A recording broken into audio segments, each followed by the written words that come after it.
Yeah, Coach, you kind of talked a little bit about it with Chuck there, but what was it like for you today, being kind of the head coach in the head coach's chair today? Look, I think I'm blessed. I've been a head coach before, so I wasn't a rookie, so to speak. But to be able to be the head coach here at Arkansas, was a blessing just for the day, obviously. But it was great. I think my relationship with Eric, I knew what he wanted. I didn't try to do my thing. I tried to do what he's stressed to the team. And I think our guys played hard. They played hard for Coach Muss. He spoke to him today at shoot around, played hard for him. I think they played hard for all of us, the staff that wasn't here, and for myself. And so these games are challenging going into Christmas. It's even more challenging when you don't have your head coach here. So, like I said, I think I've been prepared, and we were ready, ready today to come out. Bob. Hey, David, how you doing? Finally good to see you. You alluded to it. You were Riverside's coach, head coach. You guys had a real good year last year. Did you sort of draw on that experience today?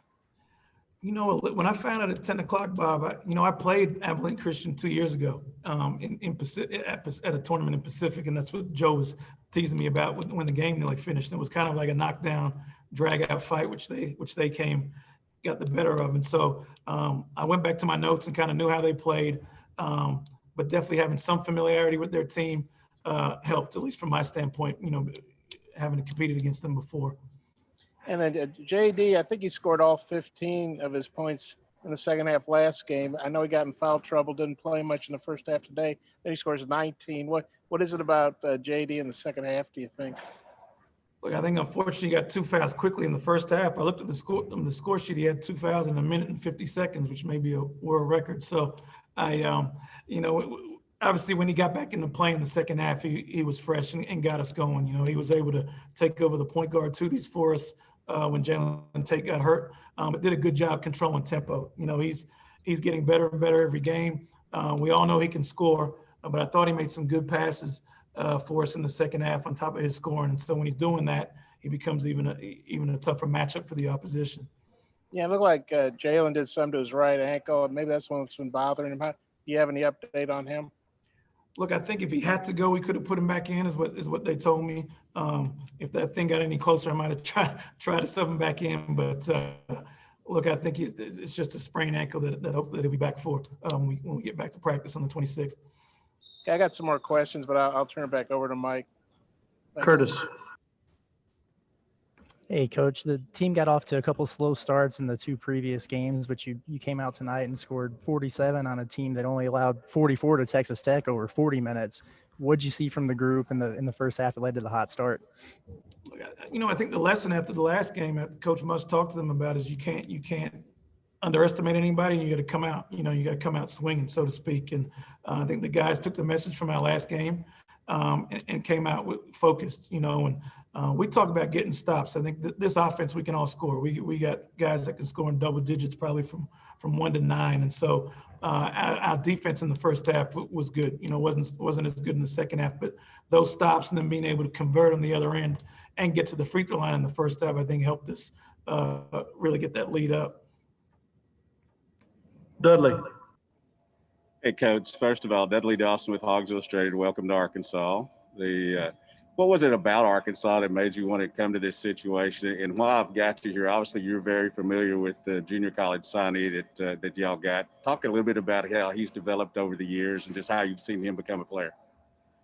Dudley, thank you for welcoming me to Arkansas. Look, coming here as an opposition coach, to me, it was the toughest arena to play in the SEC. When I was at LSU, and I really mean that in terms of the fans, in terms of how loud it is. It was a home court advantage. And for me, as a young kid watching the Razorbacks with Coach Richardson, I've known the history of here. And so when one of your good friends calls and asks you to come join him, it was hard for me to say no. And obviously being here, we've been blown away of how nice the people are here and how the fans support the program. And so I'm just so happy to be a Razorback, and we have a great coaching staff and a great athletic director and a great team. And so just really happy to be a part of the Razorbacks and happy I could step in and help, at least today, in Muss's situation. Scotty. Hey, Coach, I think you mentioned to Chuck a minute ago that Desi's kind of been y'all's anchor all year. You know, he got off to a great start today. Just what did you like about his aggressiveness, kind of his fearlessness going to the rim? I think Desi brings it every day. You know, he's one of the first ones in the gym and last to leave, and it kind of carries over to your game. And I think when you work that hard, I think good things can happen. And he doesn't hunt shots. He just lets the ball come to him. And so I think his leadership has grown. I wasn't here with him last year, but my time here with him over these 6 months, you just see, you know, his leadership in practice and how he practices is how he plays. He doesn't take days off in practice, and you see that with him as a player. What did you think of Vance Jackson today? He looked pretty decisive and confident on the offensive end. I think you're right. You know, I think, you know, he second guesses his shot more than we do. I thought in the first half he came out and was aggressive when his feet were set. He can make open threes, and he did that. You know, I think defensively he was better. We can all of us can improve defensively, but he's made a concerted effort to do that. And so he was big for us there in the second half.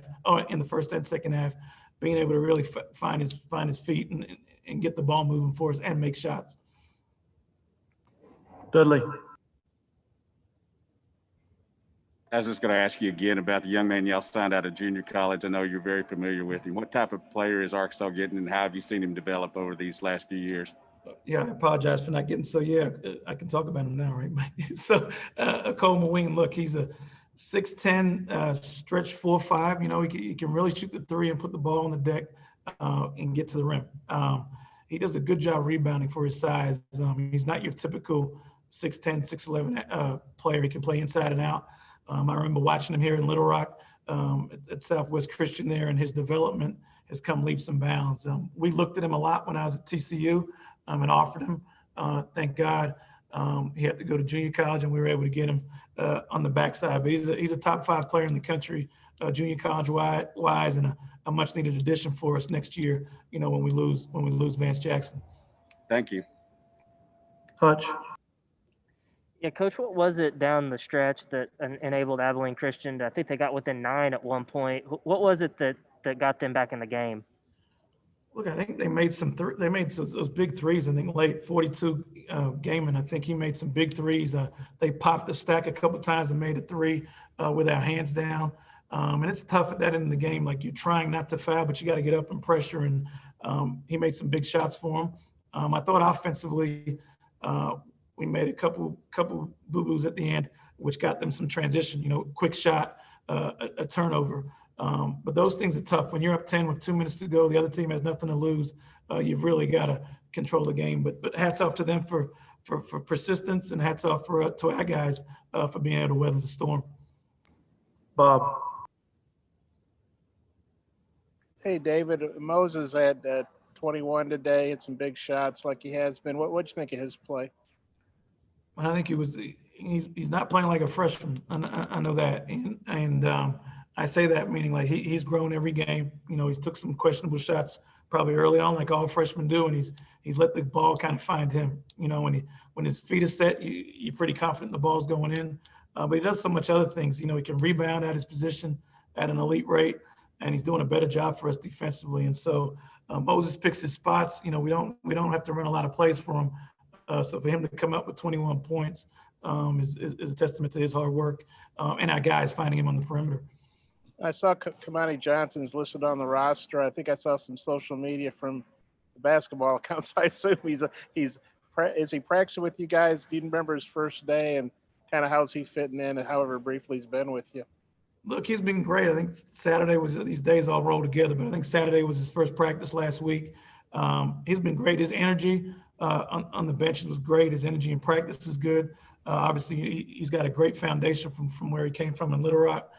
So he's going to help this team when he steps on the floor for us. But for now, just his resilience and toughness in practice has been good for this group.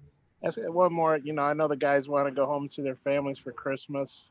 But, you know, in the times of COVID, I guess what's your message to them about, you know, being careful when they leave your all's bubble here? Well, you hit the nail on the head. It's to go home and enjoy your family, but to be safe, you know, and we talk about it every day. We stress it to the team. I think Muss talks about it after every practice about just being careful who you're around. But obviously we do know they need to spend time with their family, but also be aware, be aware that they have to come back and be a part of this program. So I think it's much needed time off for them. But obviously we hope we can all be safe and all of you can be safe during this period. Okay, thanks, David. Merry Christmas. Merry Christmas to you too. Thanks, Coach. Appreciate your time. No problem. Thank you guys.